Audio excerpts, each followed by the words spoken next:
ഒരു മാതാവും തൻ്റെ മക്കളോട് ചെയ്യാൻ പാടില്ലാത്ത തെറ്റ്. നിങ്ങൾ 5 പേരോടും ഈ അമ്മ ഒരു രഹസ്യം മറച്ചു വെച്ചിരുന്നു. ഇത്രയും നാൾ ഞാൻ ചെയ്തത് തെറ്റായിരുന്നു.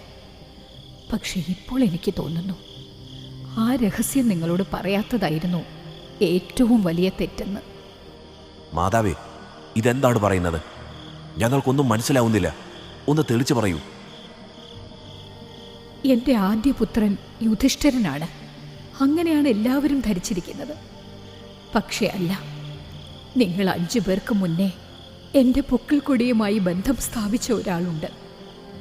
വിവാഹത്തിന് മുന്നേ ഗർഭം ധരിച്ച എൻ്റെ ആദ്യ പുത്രൻ. ഭൂമി അവരുടെ കാലുകൾക്കടിയിൽ നിന്ന് ഇളകുന്നത് പോലെ തോന്നി. വിവാഹത്തിന് മുന്നേ ഒരു കുട്ടി. അതിൽ പരം നാണക്കേട് ഒരു കുടുംബത്തിന് സംഭവിക്കാനുണ്ടോ? ഉപേക്ഷിച്ചു. ഹൃദയം തകർന്നുകൊണ്ട് ഞാൻ അവനെ ഒരു നദിയിൽ ഒഴുക്കി വിട്ടു. അവൻ വളർന്നു ഒരു യോദ്ധാവായി. അവൻ സ്വയം അറിയാതെ അവൻ്റെ സഹോദരന്മാരോടൊപ്പം മത്സരിക്കുന്ന ഒരു സമയം വന്നു. ഒരു വഴിയുമില്ലാതെ ഞാൻ അവനെ പോയി കണ്ടു. അവൻ്റെ വ്യക്തിത്വം അവന് മുന്നിൽ വെളിപ്പെടുത്തി. കൂടെ ഒരു യാചനയും. സ്വന്തം മക്കൾ തമ്മിൽ തല്ലി ചാവരുത് എന്നൊരാഗ്രഹം എനിക്കുണ്ട്.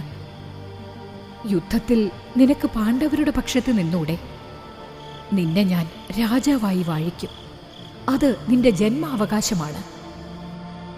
മാതാവേ, ഈ ജന്മത്തിൽ അങ്ങയെ കാണുവാൻ പറ്റിയതിൽ ഞാൻ കൃതാർത്ഥനാണ്.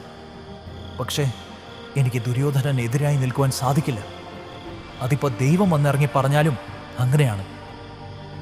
പക്ഷേ ഞാൻ മാതാവിനൊരു വാക്ക് തരാം. എൻ്റെ സഹോദരന്മാരെ ഞാൻ വധിക്കില്ല. മാതാവിന് യുദ്ധം കഴിയുമ്പോൾ 5 മക്കൾ തന്നെയാവും ഉണ്ടാവുക. എനിക്ക് മക്കൾ 6 പുത്ര. അർജുനൻ അല്ലെങ്കിൽ ഞാൻ, ഇവരിൽ ഒരാളെ യുദ്ധം കഴിയുമ്പോൾ ഉണ്ടാവൂ. പാണ്ഡവർ 5 പേരും മാതാവിനെ സൂക്ഷിച്ചു നോക്കി. മാതാവേ, അങ്ങ് ആരെക്കുറിച്ചാണ് ഈ പറയുന്നത്? ആരാണ് നാം അറിയാത്ത നമ്മുടെ ആ സഹോദരൻ? ആരായാലും നമ്മൾ സംരക്ഷിക്കും അവനെ. ആരാണ് മാതാവേ? അദ്ദേഹം എവിടെയാണ്?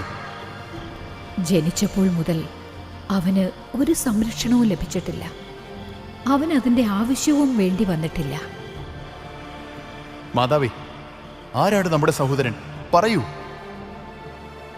പാണ്ഡവരെല്ലാവരും കുന്തിയെ ഉറ്റുനോക്കി.